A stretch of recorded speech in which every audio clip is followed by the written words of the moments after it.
এসো, তোমার ইচ্ছে পূরণের সময় হলো।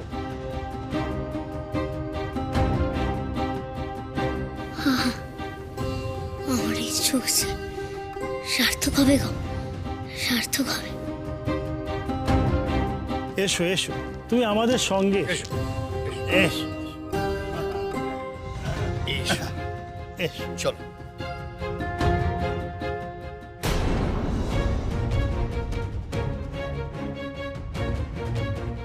ঈশ্বরের নিকট চলো তুমি, আমরা তোমাকে সাহায্য করছি। এসো। যা।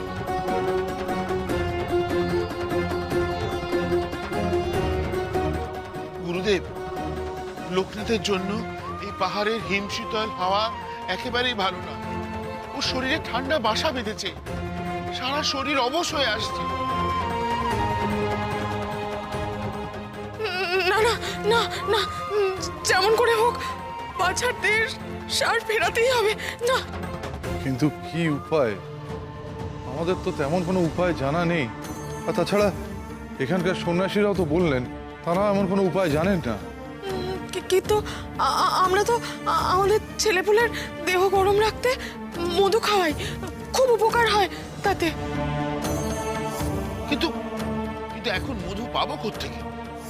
মধু, তাই না? আচ্ছা, পূজার উপকরণে তো মধু থাকবে। মহাকালের পুজোয় তাহলে না, একবার পুরোহিত মশাইদের কাছে সন্ধান করে দেখতে হবে। এসো এসো তোমরা।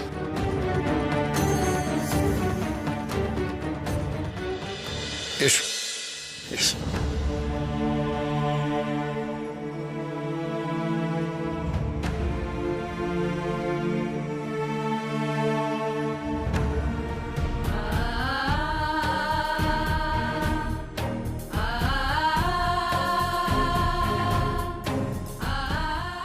আহা, এ আমি কি রূপ দেখলাম! আমার সব কষ্ট সত্যিই দূর হয়ে গেল। এই যে দেখেও আশ মেটে না।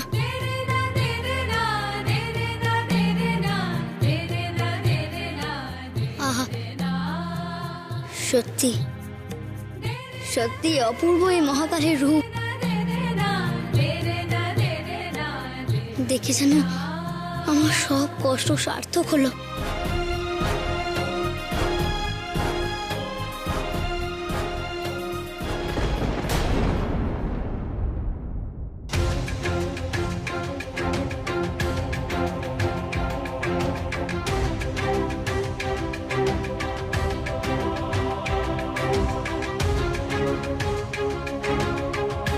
এ কি, আমি মহাকালকে প্রণাম করার মতো বল পাচ্ছি এখানে হাতে।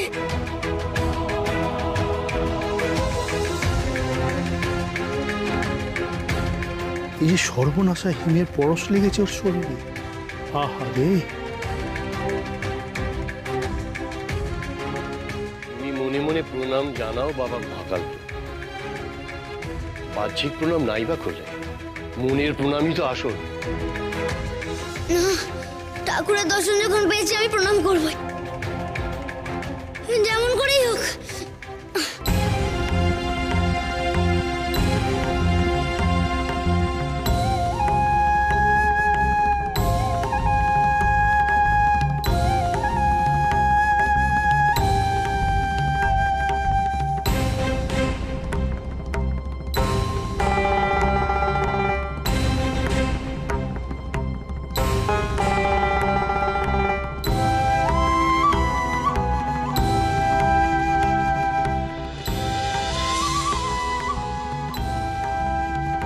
এইটুকু শক্তি তুমি আমাকে দেবে না ঠাকুর? আমার প্রণামটুকুও তুমি নেবে না? গুরুদেব, দেখো লোক তো এখনো কেড়েই চলেছে।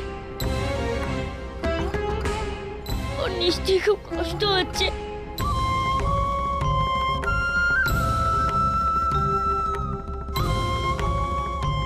আরে লোকনাথ, আর কষ্ট হচ্ছে বুঝি তোর? না গো গুরুদেব, কষ্ট আমার শরীরে নয়, মনে হচ্ছে। আমি যে মহাকালের সামনে দাঁড়িয়েও তাকে প্রণাম করতে পারছি না গো। মনে হয় উনি আমার প্রণাম নিতেই চাইছেন না। ওরে লোকনাথ, এমন বলিস না বাবা, তুই এতটা পথ কষ্ট সয়ে এসেছি। তাহলে আমার হাত এমন কেন হয়ে থাকবে? কি অপরাধ করেছি আমি? আমি যে হাত জোর করে ওনার সামনে মাথা নত করতে চাই, আর কিচ্ছু চাই না আমি। না লোকনাথ না, প্রভু মহাকালের ইচ্ছে তা নয়। আসলে শারীরিক কারণে তোর হাত আড়ষ্ট হয়ে আছে, তাই জোর করতে পারছিস না বাবা। না গুরুদেব, ঠাকুর মহাকাল না চাইলে আমার এমন দশা হতো না। তুমি আমার শাস্তি দিতে চাইছো তো? বেশ, তবে তাই হোক। তুমি আমার প্রণাম না নিতে চাইলে আমি হাত রাখবো না।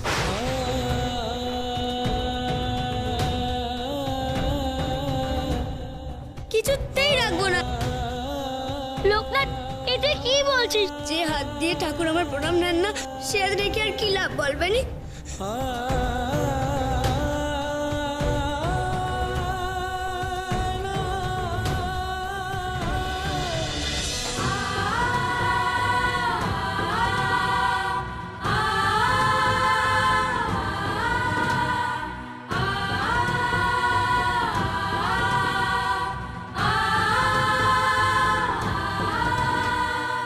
করিস না, করিস না বাবা, এরকম করিস না। সর্বনাশ হয়ে যাবে, বলো না। হ্যাঁ? ওকে এটা করতে বারণ করুন। এরকম করলে ও কিন্তু আর কোনোদিনও হাতের সার ফিরে পাবে না।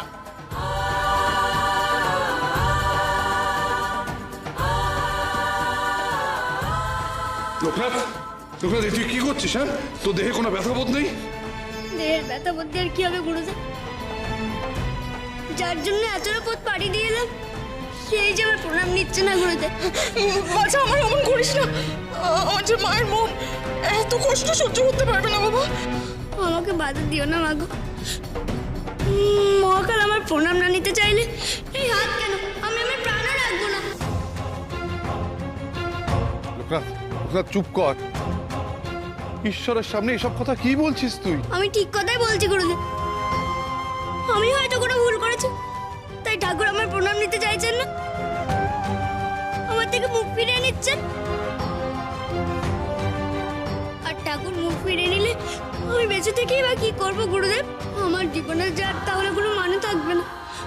তাই আমি আজ কি না না, আর এক মুহূর্ত নয়। এই হিমশীতল আবহাওয়ায় ওকে রেখে দিলে ওকে আর বাঁচানো যাবে না। চলো চলো, ওকে গুহায় নিয়ে চলো। চলো চলো চলো, এসো এসো এসো।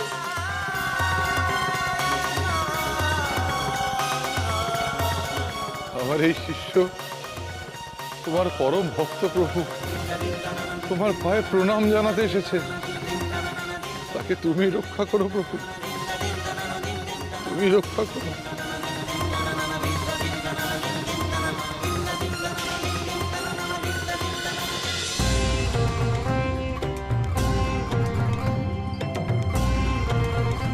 দেখি চাদরটা দাও, চাদর।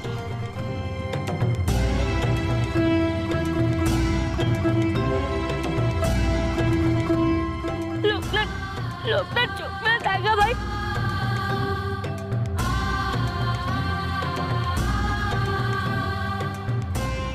ও ভাবি, পড়ে আছো কেন?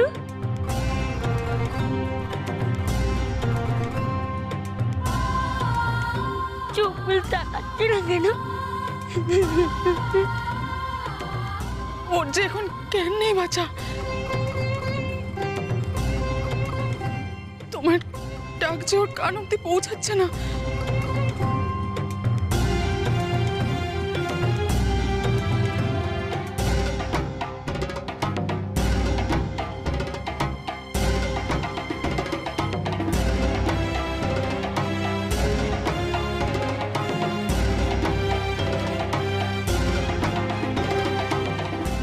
লোকনাথের নাড়ির গতি অত্যন্ত দুর্বল।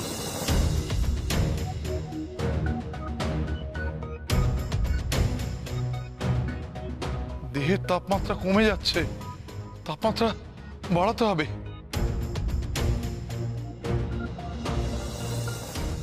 আচ্ছা, আপনাদের কাছে একটু মধু হবে?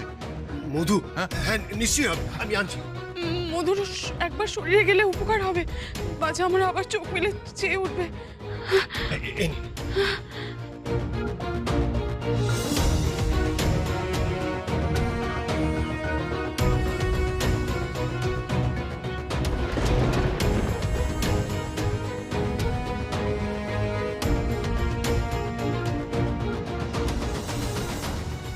ঈশ্বর, বেচারা যে মুখ হাই করতে পারছে না।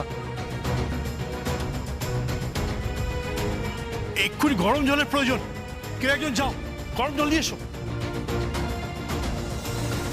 হে মহাকাল, হে দেবাদিদেব, তেমন হলে তুমি আমার আয়ু নিয়ে নাও প্রভু, কিন্তু লোকনাথকে রক্ষা কর, রক্ষা কর।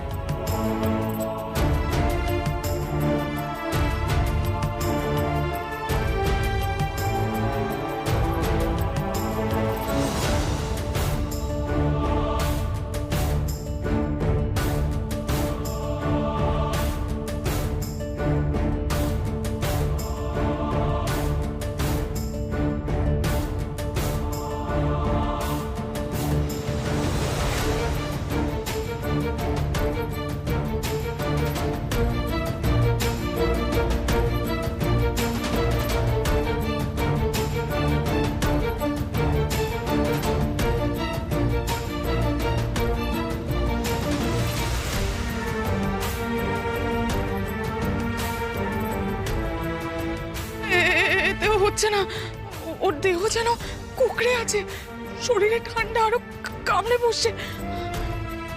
এ কি, এত কিছু করেও যে লোকটার মুখটা কেমন হয়ে যাচ্ছে গুরুদেব।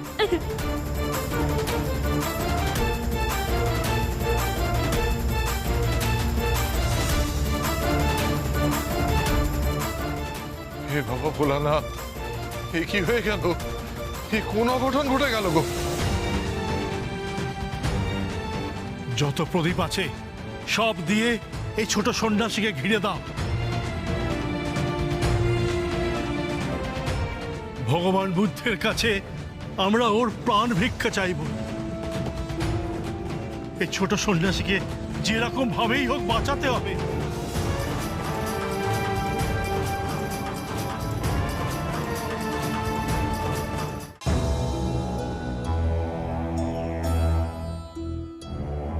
এই প্রদীপ নিভতে দেওয়া যাবে না।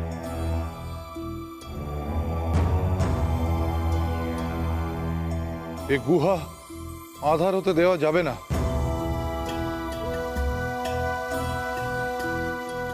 আলো যতক্ষণ আছে ততক্ষণ জীবনের আশাও আছে। ওম নমঃ শিবায়।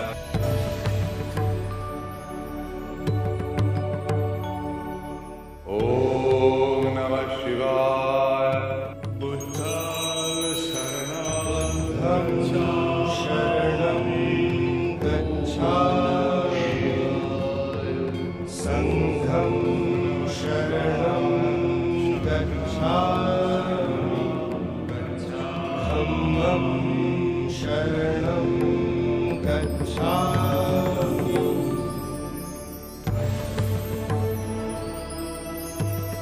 ঠাকুর, ঠাকুর, আমার বাচ্চাকে শাড়ি তোলো ঠাকুর, ঠাকুর ঠিক করে দাও ওকে।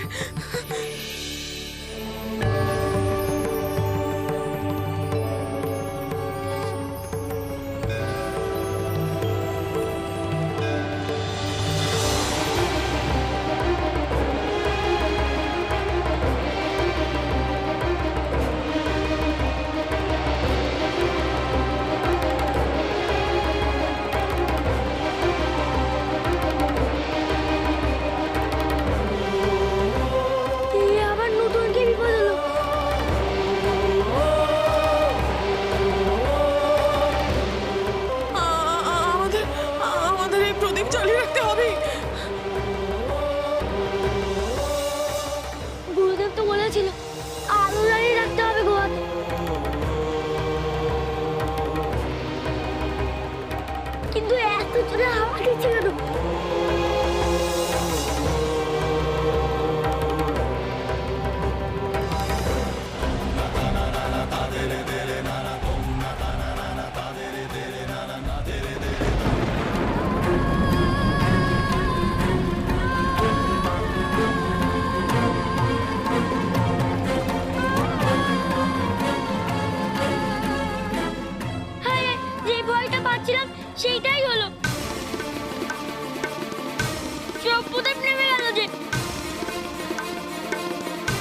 বৎস, মনে রেখো, জীবনে যেমন আলোর প্রয়োজন আছে, তেমনি অন্ধকারেরও প্রয়োজন আছে। আলো যেমন জীবনকে উজ্জ্বল করে, তেমনি অন্ধকার মনের মলিনতাকে দূর করে। আলো আর অন্ধকার দুটোই যে ঈশ্বরের দান। অন্ধকারকে ভয় পেও না।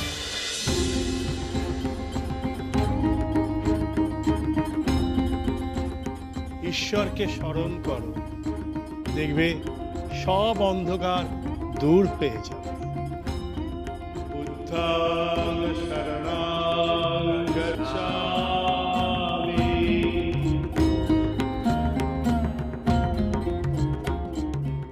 ওম নমঃ শিবায়। ওম নমঃ শিবায়।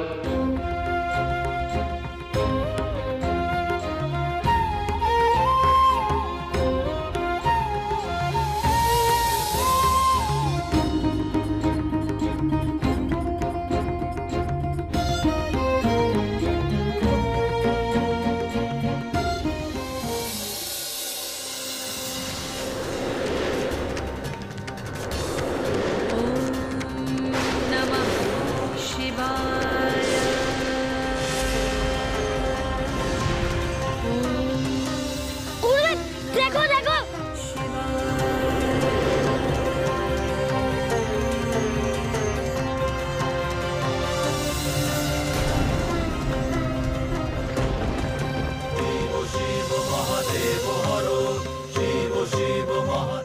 এই তো, এই তো সেই সাপ।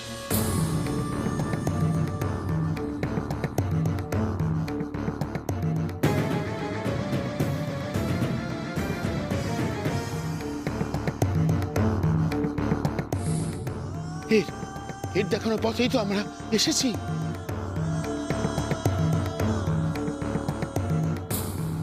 এই সাপ আপনাদের পথ প্রদর্শক ছিল। হ্যাঁ, ইনি কেবল সাপ নন, ইনি হলেন বাবা ভোলানাথের প্রতিভূ।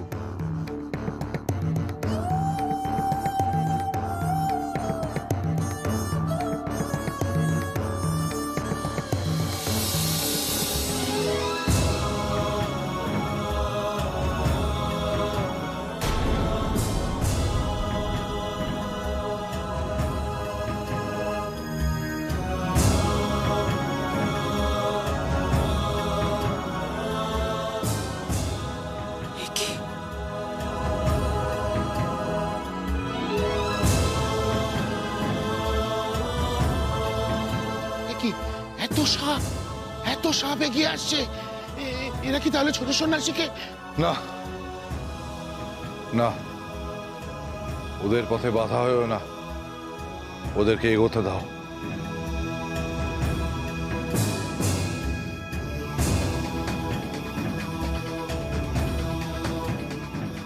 কিন্তু কিন্তু সাপের দল তো ছোট সন্ন্যাসীর দিকেই যাচ্ছে।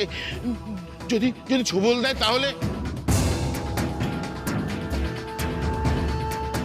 না সর্দার, লোকনাথ হলো শিবকল্প।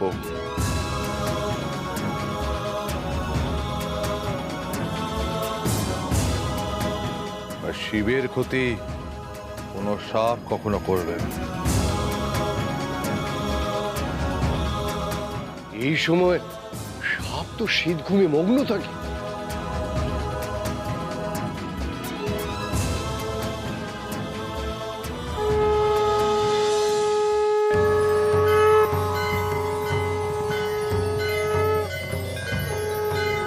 গুরুদেব, ওরা যে লোকটাতে গা বেয়ে উঠতে শুরু করলো।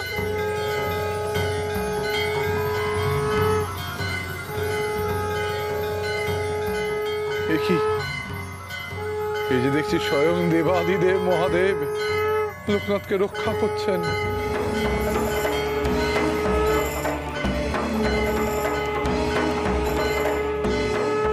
আর কোনো ক্ষতি হবে না, কিছুতেই কোনো ক্ষতি হতে পারে না।